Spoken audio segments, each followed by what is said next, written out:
नमस्कार, जय हिंद। आई हिंदी चैनल से मैं हूं प्रदीप, आपका बहुत बहुत स्वागत करता हूं। दोस्तों 66 बीपीएससी प्रीलिम्स के लिए ये दूसरा एमसीक्यूज प्रैक्टिस सेट है और अगर आप इसका पीडीएफ डाउनलोड करना चाहते हैं तो डिस्क्रिप्शन में टेलीग्राम का लिंक दिया गया है, आप वहां से डाउनलोड कर सकते हैं। तो इसमें पहले वीडियो की तरह जो आपका कट ऑफ है वो लगभग उतना ही रहेगा, 17-18 क्वेश्चन। उसमें आप लोगों ने बताया कि आप बहुत बेहतर कर रहे हैं, कमेंट सेक्शन मैंने देखा। तो कोई 24 कर रहा है सही, कोई 25 में 25 कर रहा है, तो ये बहुत ही अच्छी बात है। और कुछ लोगों का कहना है कि क्वेश्चन बहुत ही इजी है, तो कोई बात नहीं। मैं जो चीज़ एक्सप्लेन करता हूँ आप उन चीज़ों पे भी गौर करें, क्योंकि जो क्वेश्चन दिया गया वो तो आपको आता है, लेकिन जो मैं एक्सप्लेन करता हूँ उसमें भी 2 से 3 क्वेश्चन छिपे होते हैं। तो प्लीज़ आप वीडियो को पूरा देखें और जो भी मैं बता रहा हूँ और आपसे ये हम्बल रिक्वेस्ट है कि उसको भी ज़रूर सुने। चलिए शुरू करते हैं। इसमें पहला क्वेश्चन है, ईस्ट इंडिया एसोसिएशन की स्थापना किसने किया? आप जानते हैं कि देखिए, अब यहाँ पर एक चीज़ मैं आपको बताना चाहूँगा। जो 1885 से 1905 का हमारा दौर है कांग्रेस का, उदारवादी चरण, लेकिन इसके पहले भी जो कुछ नेता हैं, जो हमारे राष्ट्रीय आंदोलन के प्रारंभिक नेता हैं, उनका ये विचार था कि जो अंग्रेज हैं, ब्रिटिश हैं, वो हमारी समस्या से अवगत नहीं है। अगर उन्हें भारतीयों की समस्या से अवगत करवाया जाए तो वो ब्रिटिश जो है वो न्यायप्रिय लोग हैं, वो हमारी समस्या के बारे में ज़रूर विचार करेंगे सहानुभूतिपूर्वक। इस वजह से क्या किया गया, हमारे प्रारंभिक नेताओं ने उनके द्वारा ब्रिटेन में बहुत सारी संस्थाओं की स्थापना की गई, संगठनों की स्थापना की गई, ताकि वहाँ के लोगों को प्रभावित किया जा सके।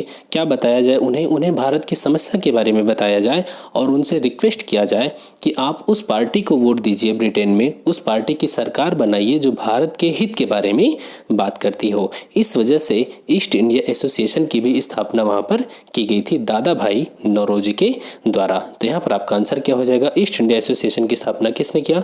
दादा भाई नौरोजी। कब किया गया था? तो आप यहाँ पर देख सकते हैं 1866 में लंदन में इसकी स्थापना दादा भाई नौरोजी ने किया था। और दादा भाई नौरोजी को आप जानते हैं कि इन्हें grand old man of India कहा जाता है। और इसका उद्देश्य क्या था? वही जो मैंने बताया, ब्रिटिश जनता तथा संसद को, जो ब्रिटेन की पार्लियामेंट है, उनको भारतीय विषयों से अवगत करवाना था। और जो ये संस्था बनी थी, इसको सबसे अधिक समर्थन की अगर बात करें तो भारत में बम्बई प्रेसिडेंसी में मिला था, ठीक है। और इसकी एक शाखा बम्बई में भी 1869 में स्थापित की गई थी। क्लियर?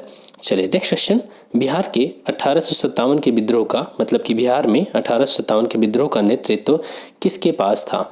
तो आप जानते हैं, बहुत ही आसान है।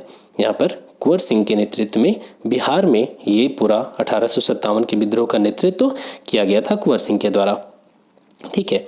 अब यहाँ पर देखें, इसमें जो बिहार के प्रमुख नेता, ये शाहाबाद जिले के जगदीशपुर के 80 वर्षीय बाबू कुंवर सिंह थे। इन्होंने सबसे पहले अपने जिले शाहाबाद को अंग्रेजी राज से मुक्त करवाया था। क्लियर? चलिए next question,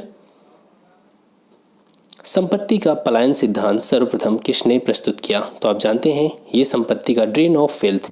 drain of wealth क्या है? तो ये मेंस का भी आपका टॉपिक है। ड्रेन ऑफ वेल्थ का मतलब भारतीय संपत्ति का ब्रिटेन जाना और बदले में भारत को कुछ भी हासिल या प्रतिफल ना मिलना, ये कहलाता है ड्रेन ऑफ वेल्थ। ये सिद्धांत किसने बताया था? सबसे पहले दादा भाई नौरोजी ने। और याद रखना, पूरे राष्ट्रीय आंदोलन का आधार क्या था? लोगों को एकजुट करने का आधार क्या था? यही था ड्रेन ऑफ वेल्थ। लोगों को बताया गया कि किस तरीके से हमें हमारे आर्थिक व्यवस्था को नुकसान पहुंचाया जा रहा है, भारत को लूटा जा रहा है। जो भारत कभी एक सोने की चिड़िया हुआ करता था, आज क्या हो चुका है? बिल्कुल गरीब हो चुका है। किसकी वजह से? इन ब्रिटिशों की वजह से। यहाँ पर एक बात बताना चाहूँगा, मद्रास बोर्ड ऑफ रेवेन्यू का एक अध्यक्ष था उस समय, ठीक है, जॉन सुलिवान। उसने क्या कहा था कि हमारी व्यवस्था, हमारी नीतियाँ कुछ इस तरीके से काम करती हैं कि वो गंगा के तट से अच्छी चीज़ें सोख लेती हैं और टेम्स के किनारे या टेम्स पर वो उसे निचोड़ देती, कुछ स्पंज की तरह काम करती हैं। स्पंज होता है ना, पानी को सुखाने के लिए। तो वो उसने कहा कि हमारी नीतियाँ स्पंज की तरह काम करती हैं, गंगा से अच्छी चीज़ें निचोड़ के उसे टेम्स में निचोड़ देती है। इसका क्या मतलब हुआ कि जो भारत का पैसा है वो ब्रिटेन की तरफ शिफ्ट हो रहा है। यहीं पर आप जानते होंगे कि यहाँ दादा भाई नौरोजी ने एक किताब भी लिखा था, उसका नाम क्या है? The poverty and un British rule in India. यहाँ पर टर्म को समझिएगा, दादा भाई नौरोजी ने क्यों अन ब्रिटिश रूल रखा यहाँ पर वर्ड, यहाँ पर ध्यान से समझिए। दादा भाई नौरोजी ने कहा कि भारत में आप ब्रिटिश रूल लेके आइए, अगर भारत को उस समय तक तो आज़ादी की बातें ही नहीं की जा रही थी जब दादा भाई नौरोजी का टाइम था, ठीक है। 1929 के बाद से आज़ादी की बात होने लगी थी हमारे कांग्रेस के नेताओं के द्वारा। क्रांतिकारी तो पहले ही बात कर रहे थे, लेकिन 1929 के बाद आधिकारिक रूप से स्वतंत्रता की मांग उठी थी। तो यहाँ पर ध्यान से देखिए, दादा भाई नौरोजी ने कहा कि भारत में अन्य ब्रिटिश रूल है। जो ब्रिटिश लोग हैं, जो ब्रिटेन के नागरिक हैं, उन्हें बहुत सारे अधिकार प्राप्त हैं, उन्हें अभिव्यक्ति की आज़ादी है, उनके पास अनेक अधिकार प्राप्त हैं, लेकिन उन्हीं अधिकारों से आप भारतीयों को वंचित कर रहे हो, जबकि भारत पर ब्रिटेन का ही अधिकार है। तो ये दोहरा रवैया क्यों? आप भारत में ब्रिटिश रूल लेके आइए ना, ठीक है। तो यहाँ पर दादा भाई नौरोजी ने बताया कि कैसे भारत में अन्य ब्रिटिश रूल है। क्लियर? चलिए नेक्स्ट क्वेश्चन। यूरोपीय समुदायों में किसने भारत के साथ पहला व्यापारिक संबंध स्थापित किया? मतलब कि पहली बार यूरोपीय समुदाय से कौन भारत आया था? तो आप जानते हैं कि सबसे पहले पुर्तगालियों ने ही भारत के साथ व्यापारिक संबंध स्थापित किया था यूरोप से। पहले जो व्यापार होता था वो मुख्यतः एशिया के साथ, जो भारत का व्यापार था वो मुख्यतः अरब कंट्रियों के साथ यूरोप होता था, ठीक है। पहले जैसे अगर ये भारत है तो यहाँ पे अरब कंट्रीज़ हैं और यहाँ पर यूरोप है, तो जो व्यापार चलता था वो स्थल मार्ग से मुख्यतः था, ठीक है। और यहाँ पर तुर्की की राजधानी इस्तांबुल, फिर यहाँ से होकर के ये यूरोप पूरा सामान जाता था, ठीक है। लेकिन जब तुर्की पर, यहाँ इस्तांबुल पर तुर्कों का अधिकार हो गया, तब क्या किया गया कि नए रास्ते की तलाश हुई और यहाँ पर ये अफ्रीका पूरा, तो इस रास्ते के थ्रू ये सब आने लगे, ठीक है। तो यहाँ पर अब ध्यान से देखें तो यूरोपीय समुदायों में किसने भारत के साथ पहली बार व्यापारिक संबंध स्थापित किया? तो वो पुर्तगाली थे। यहाँ पर देख सकते हैं 17 मई 1498 को कालीकट के बंदरगाह पर कौन आया था? वास्को डी गामा, ठीक है। और जमहूरियत ने उसका स्वागत किया था। चलिए नेक्स्ट क्वेश्चन। महात्मा गांधी के द्वारा भारत में आरंभ किया गया पहला सत्याग्रह कौन था? तो आप बता सकते हैं पहला सत्याग्रह चंपारण था। कब हुआ था? 1917 में। क्लियर?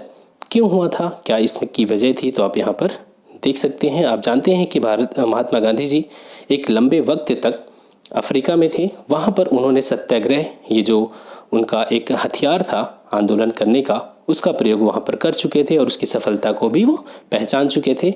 तो दक्षिण अफ्रीका में ही उनके संघर्ष की वजह से उन्हें काफ़ी लोकप्रियता मिल चुकी थी। चंपारण का मुद्दा आपको पता है, यहाँ पर नील की खेती को लेकर के ये आंदोलन हुआ था।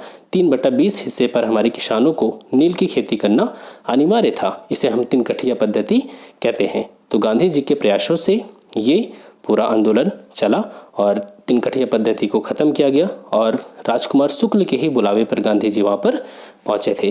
क्लियर? चलिए नेक्स्ट क्वेश्चन। सिद्धू और कान्हू ने किस आंदोलन का नेतृत्व किया था? तो आप जानते हैं सिद्धू कान्हू चांद भैरव, ये किस आंदोलन से संबंधित है? तो ये संबंधित है संथाल विद्रोह से। और ये विद्रोह कब हुआ था? 1855 और 56 के बीच। कहाँ हुआ था? तो ये हुआ था भागलपुर से राजमहल के बीच का जो एरिया है, जिसे हम दामन ए कोह के नाम से भी जानते हैं। कुछ चीज़ें आपको याद रखनी है, जैसे कब हुआ? 1855-56। अगर आपसे पूछा जाए कि 1857 के विद्रोह के तुरंत पहले कौन सा विद्रोह हुआ था, तो वो कौन था? संथाल विद्रोह 1855-56। किस एरिया में? दामन ए कोह का जो एरिया है वो कहाँ पर है? तो भागलपुर से राजमहल के बीच में। क्लियर? चलिए नेक्स्ट क्वेश्चन। पहला अखिल भारतीय किसान सम्मेलन कहाँ आयोजित हुआ? यहाँ पर पूछा गया कि पहला अखिल भारतीय किसान सम्मेलन कहाँ आयोजित हुआ? कलकत्ता, दिल्ली, पटना, लखनऊ। तो आपका आंसर क्या है? लखनऊ, ठीक है। यहाँ पर आप देख सकते हैं 1936 में अखिल भारतीय किसान संगठन बना और इसका जो पहला अधिवेशन हुआ वो कहाँ पर? लखनऊ में 11 अप्रैल 1936 को आयोजित किया गया। स्वामी सहजानंद सरस्वती को इसका अध्यक्ष बनाया गया और प्रोफेसर NG रंगा इसके महासचिव चुने गए। इस अधिवेशन 1 सितंबर 1936 को किसान दिवस के रूप में मनाने का निर्णय लिया गया था इस अधिवेशन में। क्लियर? Next question. कांग्रेस और मुस्लिम लीग के बीच 1916 में लखनऊ पैक्ट हुआ। दोनों दलों के अध्यक्ष कौन कौन थे? मतलब कांग्रेस के अध्यक्ष और मुस्लिम लीग के अध्यक्ष। आप जानते हैं कि 1907 में क्या हुआ था? सूरत में कांग्रेस का विभाजन, उदारवादी और उग्रवादी अलग अलग अपने अपने रास्ते पे आ गए। ये तो अंग्रेज़ों की बांटो और राज करो की नीति थी कि हम उदारवादियों और उग्रवादियों को अगर किसी तरीके से बांट दें तो हम इनको अलग अलग करके ख़त्म कर देंगे। उदारवादियों को थोड़ा सा लालच दे देंगे तो हमारे पक्ष में आ जाएंगे और उग्रवादियों का दमन कर देंगे। तो बाल गंगाधर तिलक इन सभी को फिर जैसे ही विभाजन हुआ तो 1909 में उनको जेल में डाल दिया गया। बाल गंगाधर तिलक जो भी उग्रवादी नेता थे, जब 1915 में वो बाहर निकले तो देखा कि दुनिया तो काफ़ी बदल चुकी है, सब अपने अपने में मस्त हैं। उन्हें लगा कि 1907 में जो हुआ था वो बहुत ही हम लोगों ने गलत किया था। विभाजन की वजह से कांग्रेस सिर्फ कमज़ोर ही हुई है, मजबूत नहीं हुई है। ये हम लोगों से बहुत बड़ी भूल हुई। अब वो कोई एक रास्ता तलाश रहे थे कि कैसे कांग्रेस में वापस आया जाए और यहाँ पर 1915 में उन्हें 1916 में उन्हें मौका मिल गया। एनी बेसेंट, बाल गंगाधर तिलक, इन सभी के प्रयासों से क्या हुआ, जब कांग्रेस का अधिवेशन हुआ लखनऊ में तब जाकर के वहाँ पर उदारवादी और उग्रवादी वापस कांग्रेस में, मतलब कि जो उग्रवादी थे वो अलग हो गए थे तो उन्हें फिर से वापस शामिल कर लिया गया। कहने का मतलब बिछड़े हुए दो भाई अलग अलग थे, अब वो मिल गए। इसके अलावा और क्या हुआ, इसी अधिवेशन में कांग्रेस और मुस्लिम लीग के बीच भी एक समझौता हो गया। ये समझौता क्या था, आप जानते हैं कि 1909 मार्ले मिंटो सुधार, इसमें मुस्लिमों को पृथक निर्वाचन मंडल दे दिया गया था। बांटो और राज करो की नीति अंग्रेजों की, क्योंकि मुस्लिम लीग ने 1906 में ही मांग किया था उस समय के वायसराय मिंटो से, ठीक है। तो यहाँ पर और 1909 में अंग्रेजों ने दे दिया। इसमें क्या होता था कि कोई भी क्षेत्र जहाँ चुनाव होता था वहाँ पर केवल मुस्लिम कैंडिडेट ही खड़ा हो सकता था और मुस्लिम व्यक्ति ही उन्हें वोट देते थे, ठीक है। इसका क्या मतलब था, मुस्लिमों को वो अलग कर रहे थे, एक तरीके से तुष्टीकरण की राजनीति चल रही थी, ठीक है। अब यहाँ पर ध्यान से समझना, ये जो पृथक निर्वाचन मंडल था उसको कांग्रेस ने मान लिया। अब यहीं से एक समस्या खड़ी हो जाती है हमारे देश में, ठीक है, कि जो मुस्लिमों के लिए पृथक निर्वाचन मंडल दिया गया था उसे कांग्रेस ने स्वीकार कर लिया।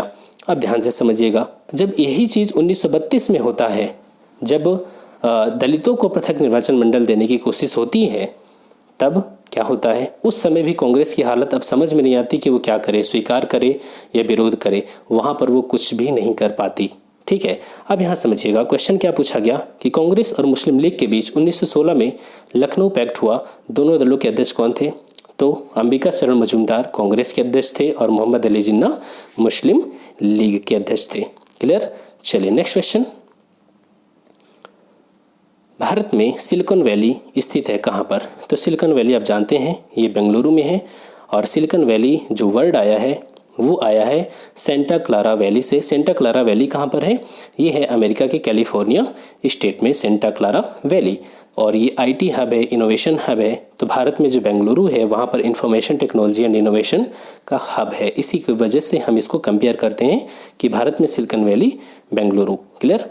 नेक्स्ट क्वेश्चन, बाइनरी सिस्टम का प्रयोग करने वाले कंप्यूटर को क्या कहते हैं। देखिए, बाइनरी सिस्टम का मतलब 0 और 1, तो जो बाइनरी सिस्टम का यूज़ करते हैं उन्हें हम डिजिटल कंप्यूटर कहते हैं। क्लियर। चलिए नेक्स्ट क्वेश्चन, निम्न पदार्थों में से कौन सा एक ग्रीन हाउस गैस नहीं है।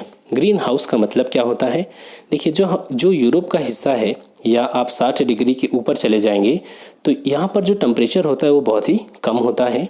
इस वजह से यहाँ पर कृषि के लिए जो आदर्श स्थितियाँ होनी चाहिए वो ठीक नहीं होती। तब यहाँ पर क्या किया जाता है, एक बहुत ही प्रैक्टिकल एग्जांपल, जैसे कि वहाँ पर वातावरण में थोड़ा सा टेम्परेचर बढ़ाने के लिए ताकि वो फसल के अनुकूल हो जाए, इसके लिए वो लोग कांच के खेत के चारों तरफ वो कांच लगाते हैं। एग्जाम्पल के तौर पे समझा रहा हूँ, ठीक है।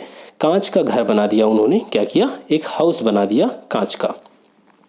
इस कांच का गुण क्या है कि ये सूर्य से आने वाली विकिरण, जिसको हम सौर विकिरण बोलते हैं, सौर विकिरण को तो आने देता है, लेकिन अब ये पार्थिव विकिरण मतलब पृथ्वी से जाने वाली विकिरण को जाने नहीं देता। इस वजह से इस शीशे के घर के अंदर का जो टेम्परेचर होता है वो बढ़ जाता है।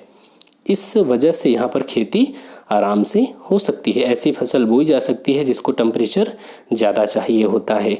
तो यहाँ पर इसके अंदर खेती होती है, तो ये घर कैसे हो जाता है, ग्रीन हो जाता है। इस वजह से इस घर को क्या नाम दिया गया, ग्रीन हाउस। क्लियर। अब अब ध्यान से समझिएगा, आखिर ये ग्रीन हाउस बना कैसे? इस घर की वजह से बना ना। यहाँ पर इस कांच ने वो काम किया जिस वजह से यहाँ पर टेम्परेचर बढ़ा। तो कहने का मतलब कांच का काम क्या था? टेम्परेचर को बढ़ाना। ठीक है, अब यही काम अगर कोई गैस करे, ये पृथ्वी हो गई, ये पृथ्वी का वायुमंडल। पृथ्वी के वायुमंडल में विभिन्न प्रकार की गैसें हैं। अगर यही काम ये गैसें करे, कौन सा काम? कि ये गैसें सौर विकिरण को तो आने दें, लेकिन पार्थिव विकिरण को जाने ना दें अंतरिक्ष में, और वापस इसको वायुमंडल में ही रोके रखें। तो क्या होगा? पृथ्वी का जो टेम्परेचर होगा, वायुमंडल का टेम्परेचर होगा, वो बढ़ जाएगा। लेकिन याद रखना, ये गैसें पर्यावरण के लिए, मानव के अस्तित्व, सभी जीवों के अस्तित्व के लिए बहुत ज़रूरी हैं। क्योंकि अगर ये ग्रीन हाउस गैसें ना हो तो क्या होगा? पृथ्वी का टेम्परेचर -20 डिग्री सेल्सियस पहुंच जाएगा और पृथ्वी पर जीवन संभव नहीं होगा। तो लेकिन अगर यही गैसें बहुत ज़्यादा मात्रा में हो जाए तो ये ग्लोबल वार्मिंग के लिए जिम्मेदार होती हैं, क्योंकि पृथ्वी का टेम्परेचर बढ़ जाएगा और इसे ही हम क्या कहते हैं? वैश्विक तापन। क्लियर? तो आपको बताना है कि निम्न में से कौन सी एक ग्रीन हाउस गैस नहीं है? जलवाष्प, जी हाँ, ग्रीन हाउस गैस है। क्लोरोफ्लोरोकार्बन, मीथेन, सभी ग्रीन हाउस गैसेस हैं। लेकिन नाइट्रोजन अकेले ग्रीन हाउस गैस का काम नहीं करती। क्लियर है? चलिए नेक्स्ट क्वेश्चन। एक सेकेंड, यहाँ पर कोई क्वेश्चन, हाँ, बिहार में सर्वाधिक लिंगानुपात वाला जिला कौन सा है? तो आप जानते होंगे यहाँ पर सर्वाधिक लिंगानुपात गोपालगंज में है। और यहाँ देख सकते हैं 1021, मतलब 1000 पुरुषों पर 1021 महिलाएं हैं। इसके बाद सिवान का है जो कि 988 है, और इसके बाद है सारण का 954। और जबकि सबसे कम लिंगानुपात कहाँ पर है बिहार में? तो बिहार का मुंगेर जिला, जहाँ पर 876 महिलाएं हैं 1000 पुरुषों पर। नेक्स्ट क्वेश्चन, बिहार में सर्वाधिक जनसंख्या वाला जिला निम्न में से कौन है? तो यहाँ पर सर्वाधिक जनसंख्या वाला जिला कौन सा है? पटना। क्लियर? और इसके बाद यहाँ देख सकते हैं सबसे बड़ी ज़्यादा आबादी यहाँ पर है पटना में, और इसके बाद पूर्वी चंपारण और फिर मुजफ्फरपुर। नेक्स्ट क्वेश्चन, भारत का सर्वप्रथम राष्ट्रीय उद्यान कौन सा है? तो आप जानते हैं ये है जिम कॉर्बेट नेशनल पार्क। ये कहाँ पर है? तो ये है उत्तराखंड में, रामगंगा नदी के तट पर है। 1936 में बनाया गया था। पहले इसका नाम क्या था? हेली पार्क हुआ करता था। क्लियर? चलिए नेक्स्ट क्वेश्चन, डायनमो परिवर्तित करता है, क्या करता है? डायनमो का काम क्या है? आपने ट्रैक्टर वगैरह में देखा होगा डायनमो लगा रहता है, सभी बड़ी गाड़ियों में लगा रहता है। ये एक मशीन की तरह होता है। ये क्या करता है? यांत्रिक ऊर्जा को विद्युत ऊर्जा में कन्वर्ट करता है। ठीक है, चलिए नेक्स्ट क्वेश्चन, परम शून्य ताप का क्या मतलब होता है? परम शून्य ताप, परम का मतलब क्या होता है? कि उससे ज़्यादा संभव नहीं है। ठीक है, परम शून्य ताप, तो वह तापमान, मतलब कि सैद्धांतिक रूप से न्यूनतम संभव तापमान, इससे कम टेम्परेचर नहीं हो सकता। तो वो टेम्परेचर कितना होता है? -273 डिग्री सेल्सियस। इससे कम टेम्परेचर संभव नहीं है। इसी को हम क्या कहते हैं? परम शून्य ताप। अगर इसी को आप केल्विन में निकालेंगे तो वो 0 डिग्री केल्विन कहलाएगा। क्लियर? चलिए नेक्स्ट क्वेश्चन, किसी तत्व के परमाणु में 2 प्रोटॉन हैं, 2 न्यूट्रॉन हैं और 2 इलेक्ट्रॉन हैं, उस तत्व की परमाणु संख्या या द्रव्यमान संख्या या परमाणु भार कितना होगा? देखिए, ये किसी तत्व का नाभिक है। अब यहाँ पर समझिए, नाभिक में क्या होते हैं? न्यूट्रॉन और प्रोटॉन, और इसके चारों ओर इलेक्ट्रॉन किसी कक्षा में चक्कर लगा रहे होते हैं। तो जो नाभिक होता है उसमें न्यूट्रॉन होता है और प्रोटॉन होते हैं। ठीक है, और जो परमाणु भार होता है वो कितना होता है? न्यूट्रॉन और प्रोटॉन का योग होता है। तो यहाँ पर आप देख सकते हैं 2 न्यूट्रॉन है, 2 प्रोटॉन है, तो 2 + 2 = 4। तो उसकी परमाणु संख्या कितनी हो जाएगी? 4। नेक्स्ट क्वेश्चन, मताधिकार की उम्र 21 से घटाकर 18 साल किया गया, कब, किस संशोधन के द्वारा? तो आप जानते हैं ये है 61वां संविधान संशोधन अधिनियम 1988, और ये लागू कब होता है? 1989 में। ठीक है, चलिए नेक्स्ट क्वेश्चन, बिहार प्रांतीय कांग्रेस कमेटी के पहले अध्यक्ष कौन थे? तो बिहार प्रांतीय कांग्रेस कमेटी के पहले अध्यक्ष नवाब सरफराज हुसैन खां थे। ठीक है, और इसमें तो कोई बात ऐसी है नहीं। आप यहाँ देख सकते हैं 1908 में सोनपुर मेला के अवसर पर एक सभा हुई थी और वहीं पर बिहार प्रांतीय कांग्रेस कमेटी का गठन किया गया था। नेक्स्ट क्वेश्चन, हाल ही में किस देश को IOC इंडियन ओशियन कमीशन के पर्यवेक्षक के रूप में शामिल किया गया? पहले तो आप IOC के बारे में जान लीजिए। इंडियन ओशियन कमीशन ये हिंद महासागर के कुछ राष्ट्रों का एक संगठन है। इसमें 5 देश हैं। 5 देश कौन कौन से हैं जिनका नाम आई होप कि आपने सुना होगा, जैसे कि कोमोरोस है, ठीक है, कोमोरोस, मेडागास्कर और मॉरिशस। फिर रीयूनियन पर किसका अधिकार है? फ्रांस का। और लास्ट है सेशेल्स, ठीक है, सेशेल्स। और इसका मुख्यालय कहाँ पर है? तो मॉरिशस की राजधानी पोर्ट लुइस में। और 1982 में इंडियन ओशियन कमीशन की स्थापना की जाती है। चूँकि भारत इसका मेंबर नहीं है, याद रखना, भारत इसका मेंबर नहीं है। अभी हाल ही में भारत को IOC के पर्यवेक्षक के रूप में शामिल किया गया है। क्लियर? चलिए नेक्स्ट क्वेश्चन,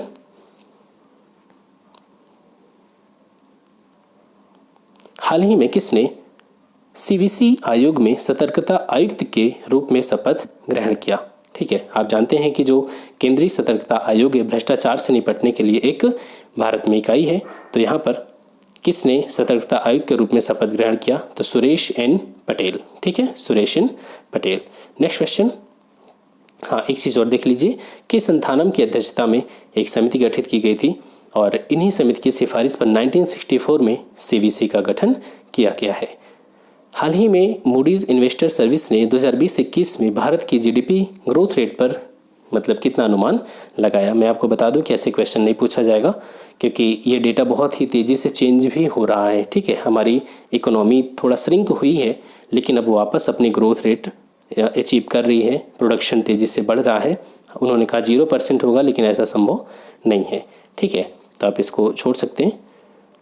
हाल ही में DRDO द्वारा विकसित UV ब्लास्टर क्या है? UV blaster, ultra violet blaster, ये एक सैनिटाइज़र है, ठीक है। सैनिटाइज़र लिक्विड या उस टाइप का नहीं, ये एक मशीन है जिसमें चीज़ों को रख करके हम उसको सैनिटाइज कर सकते हैं अल्ट्रा वायलेट किरणों से, ठीक है, पराबैंगनी किरणों से।